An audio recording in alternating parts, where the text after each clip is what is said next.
नमस्कार दोस्तों, हम आपको आज गुरुत्वाकर्षण बल के बारे में बतलाते हैं। ब्रह्मांड का प्रत्येक कण दूसरे कणों को आकर्षित करता है। तो ब्रह्मांड में क्या होता है, जो बड़ा और भारी कण होता है वो अपने से हल्के और छोटे कणों को अपनी ओर आकर्षित करता है। ठीक है। तथा किन्हीं भी दो कणों के बीच लगने वाला आकर्षण बल उनके द्रव्यमानों के गुणनफल के अनुक्रमानुपाती होता है। तो ये वाली लाइन आपको याद रखना है। किन्हीं भी दो कणों के बीच लगने वाला आकर्षण बल उनके द्रव्यमानों के गुणनफल के अनुक्रमानुपाती होता है। तो जैसे कि ये m1 और m2 है और ये ब्रह्मांड में स्थित है, तो इनके बीच में जो आकर्षण बल लगेगा तो इस रिलेशन से लगेगा F अनुक्रमानुपाती m1 m2। तो F अनुक्रमानुपाती m1 और m2 ये इनका गुणनफल है। तो ब्रह्मांड में ये नियम है कि दो कणों के बीच में लगने वाला आकर्षण बल उन दोनों कणों के द्रव्यमानों के गुणनफल के अनुक्रमानुपाती होता है। तो एक बार और सुनिए। ब्रह्मांड में दो कणों के बीच में लगने वाला आकर्षण बल उन दोनों कणों के द्रव्यमानों के गुणनफल के अनुक्रमानुपाती होता है। F अनुक्रमानुपाती m1 m2। यहाँ पर देखिए लाइन लिखी हुई है, तथा किन्हीं भी दो कणों के बीच लगने वाला आकर्षण बल उनके द्रव्यमानों के गुणनफल के अनुक्रमानुपाती तथा इनके बीच की दूरी के वर्ग के व्यतिक्रमानुपाती होता है। और इनके जो बीच की जो दूरी होती है, जैसे इनकी बीच की दूरी हमारी कितनी है, r है, तो ये क्या होगा, F व्यतिक्रमानुपाती 1/r²। व्यतिक्रमानुपाती को इनवर्सली प्रोपोर्शनल बोलते हैं, समानुपाती को डायरेक्टली प्रोपोर्शनल। और इन दोनों को हमने क्या किया है, एक और दो को क्या किया है, जोड़ दिए हैं।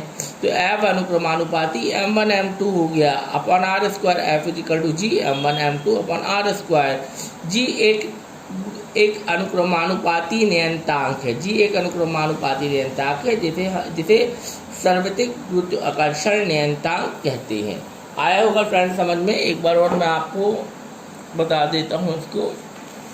देखिए यहाँ पर अगर आप लोग देखेंगे तो F हमारी परिभाषा के हिसाब से क्या होता है, ब्रह्मांड में प्रत्येक कण, देखिए ब्रह्मांड में प्रत्येक कणों के बीच में लगने वाला आकर्षण बल, देखिए ब्रह्मांड में प्रत्येक कणों के बीच में लगने वाला आकर्षण बल, या ऐसा भी कह सकते हैं कि दो कणों के बीच में लगने वाला आकर्षण बल उन दोनों द्रव्यमानों के उन दोनों कणों के द्रव्यमानों के गुणनफल के अनुक्रमानुपाती होता है। ये देखिए m1 m2।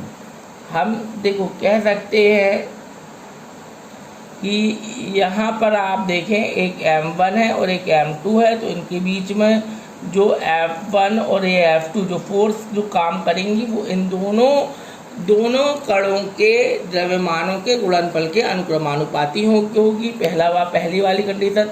दूसरी वाली कंडीशन बनेगी इन दोनों के बीच की दूरी के वर्ग के व्यतिक्रमानुपाती होगा।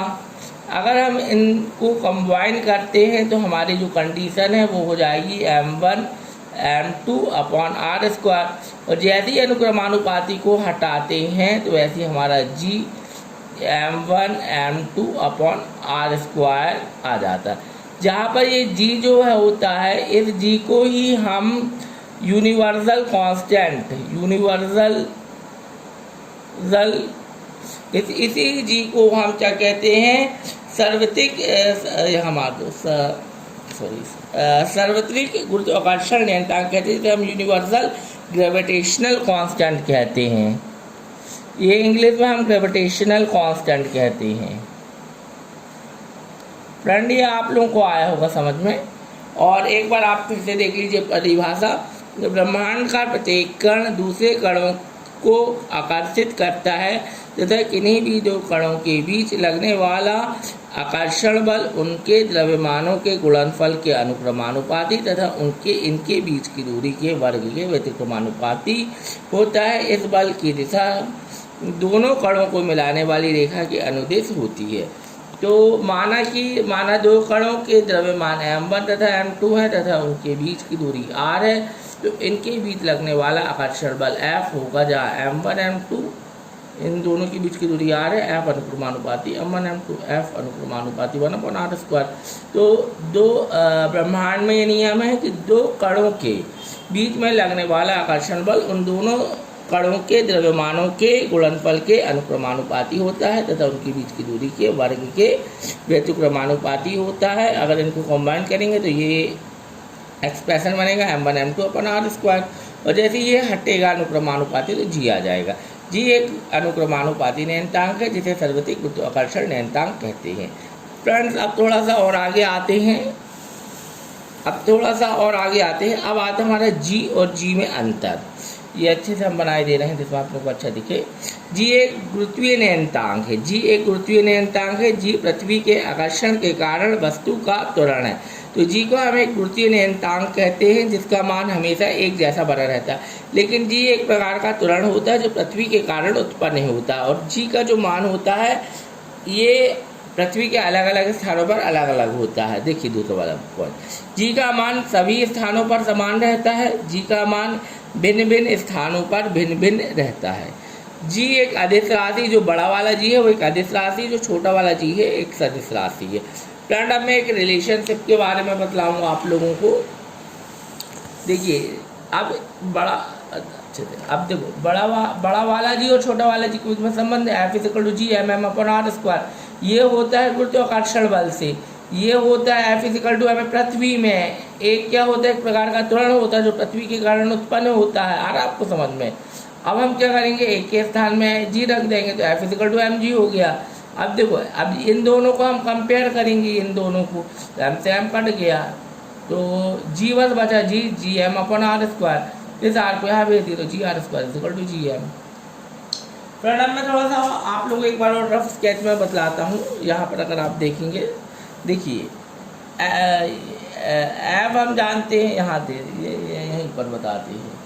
तो ऐप जानते हैं क्या होता है हमारा g m/r²। फ्रेंड ये दिख रहा होगा आप लोगों का ऐप बराबर g m/r²। ये कहाँ से आया, गुरुत्वाकर्षण बल से। अब फ्रेंड अब हम जानते हैं F=m होता है, ये बल की परिभाषा है। A=g होता है, F= क्या हो जाएगा mg। ये दो हो गया। अब इन दोनों को कंपेयर करो एक और दो को,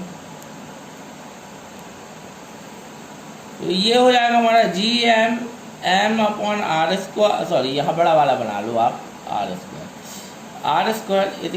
mg। m से m कट गया। अब r को यहाँ भेज देंगे तो ये हो जाएगा gm/r²g। तो ये हमारा रिलेशन है इन दोनों के बीच में। फ्रेंड ये आप लोगों को आया होगा और ये मेरा कॉन्टैक्ट नंबर है। अगर आपको कहीं दिक्कत जाती है तो आप मेरे को इस नंबर में भी कांटेक्ट कर सकते हैं। और ये बहुत ज़्यादा IMP है। Okay friend.